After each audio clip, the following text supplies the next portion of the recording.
வணக்கம். பள்ளியறை பூஜை சிறப்பு. பொதுவாக கோவில்களில் நடக்கும் ஒவ்வொரு பூஜையும் சிறப்புக்குரியது. காலை பள்ளியறை பூஜை துவங்கி இரவு பள்ளியறை பூஜை வரை பல்வேறு பூஜைகள் நடத்தப்படுவது வழக்கம். இவற்றில் ஒவ்வொரு பூஜைக்கும் ஒரு பலன் உண்டு. அவற்றில் சகல நலன்களையும் பெற்றுத்தரும் முக்கிய பூஜையும் உண்டு. அனைவரும் கட்டாயம் பார்க்க வேண்டிய பூஜையும் அதுதான் பள்ளியறை பூஜை. எல்லா கோவில்களிலும் நடக்கும் பள்ளியறை பூஜை விசேஷமானது என்றாலும் சிவன் கோவில்களில் நடக்கும் பள்ளியறை பூஜை கூடுதல் சிறப்பு தரக்கூடியதாகும். அதாவது சுவாமி தனது சன்னதியில் இருந்து புறப்பட்டு அம்பாள் சன்னதியில் எழுந்தருளி சிவ சக்தி ஐக்கியமாக நடத்தப்படுவதுதான் இந்த பள்ளியறை பூஜை.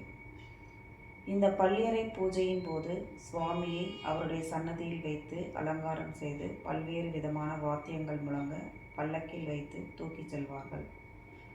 பக்தர்கள் சிவ நாமங்கள் பாடல்களை பாடியபடி பின்னால் செல்ல சிவபெருமான் அம்பாள் சன்னதியில் எழுந்தருளுவார். அம்பாள் சிவனின் திருப்பாதங்களுக்கு பூஜை செய்து அழைத்து செய்வாள். பால் பழங்கள் நெய்வேத்தியமாக வைத்து ஊஞ்சல் சேவை நடத்தி பாசுரங்கள் பாடி திருக்கதவுகள் மூடப்படும்.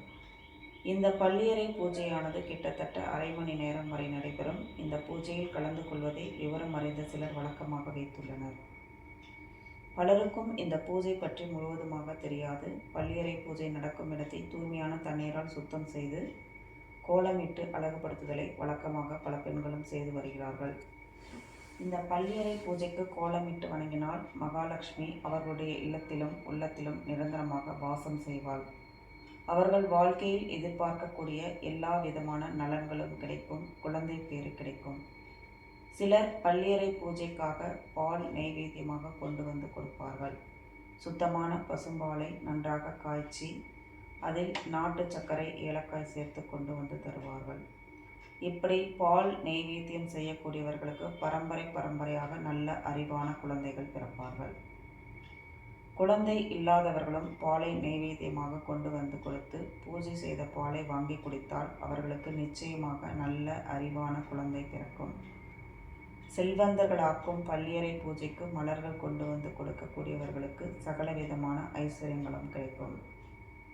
அதேபோல் சுவாமியை பல்லக்கில் வைத்து சுமந்து கொண்டு வந்து தேகத்தால் உழைப்பவர்களுக்கு வாழ்க்கையில் மிகப்பெரிய செல்வம் வந்து சேரும். இந்த பிறவியில் மட்டுமின்றி எடுக்கின்ற அத்தனை பிறவிகளும் செல்வந்தர்களாக பிறப்பார்கள். சகல நலன்களும் கிடைக்கும். இந்த பள்ளியறை பூஜையின் போது நல்லெண்ணெயால் தீபமேற்றி அலங்கரித்து வழிபடக்கூடியவர்களுக்கு பெரிய பெரிய கல்வி நிறுவனங்கள் நடத்தி பல ஆயிரம் பேரை படிக்க வைக்க வாய்ப்பு கிடைக்கும். அதுபோல எந்தவித பலனையும் எதிர்பாராமல் இந்த பள்ளியறை பூஜையின் போது பஞ்ச வாத்தியங்கள் வாசித்து கொண்டும் உள்ளன்போடு சிவபுராணத்தை பாடி கொண்டும் வரும் அடியார்களுக்கு கைலாயத்தில் சிவகணங்களாக மாறி சிவபெருமானுக்கு சேவை செய்யும் பாக்கியம் கிடைக்கும். என்னென்ன நலன்கள் கிடைக்கும்? கணவன் மனைவி ஒற்றுமை வேண்டும் என்றால் வழிபட வேண்டிய கலந்து கொள்ள வேண்டிய பூஜை ஒரே பூஜை பள்ளியறை பூஜை தான்.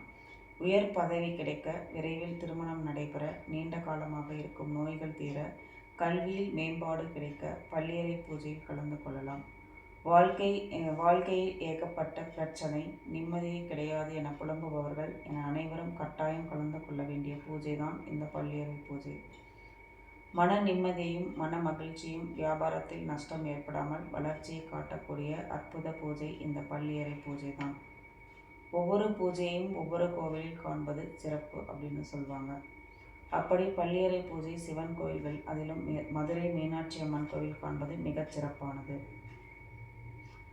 அன்னை மீனாட்சி வெண்பட்டில் பக்தர்களுக்கு காட்சியளித்து சிவபெருமானுக்காக காத்திருக்க, சிவபெருமான் பக்தர்கள் புடைசூழ பல்லக்கில் எழுந்தருளி கொடிமரத்திற்கு அருகே வருவார். அங்கு மீனாட்சி அம்மன் பாத பூஜை செய்து ஆரத்தி காட்டி சிவபெருமானை அழைத்து கொண்டு செல்வார். பிறகு ஊஞ்சல் சேவை நடைபெறும். இந்த அழகை காண கண்கோடி வேண்டும் என்பார்கள். அதைவிட பள்ளியறை பூஜையை காணும் பாக்கியம் அனைவருக்கும் கிடைத்து விடாது என்பார்கள். அன்னையின் 8 சக்திகள் மிகப்பெரிய புண்ணியம் செய்தவர்கள் மட்டுமே இந்த பள்ளியறை பூஜையை காண முடியும் என பெரியோர்கள் சொல்வாங்க. அன்னை மீனாட்சி 8 வித சக்திகளில் நமக்கு காட்சி தருகிறாள். காலை திருப்பள்ளி எழுச்சி துவங்கி இரவு பள்ளியறை பூஜை வரை மகா ஷோடசி பாலா, புவனேஸ்வரி, கௌரி, ஷியாமளா, மாதங்கி, பஞ்சதசி, சோடசி என 8 சக்திகளாக காட்சி தருகிறாள்.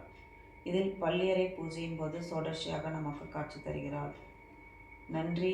வாழ்க வளமுடன். மீண்டும் ஒரு நல்லதொரு பதிவில் சந்திப்போம்.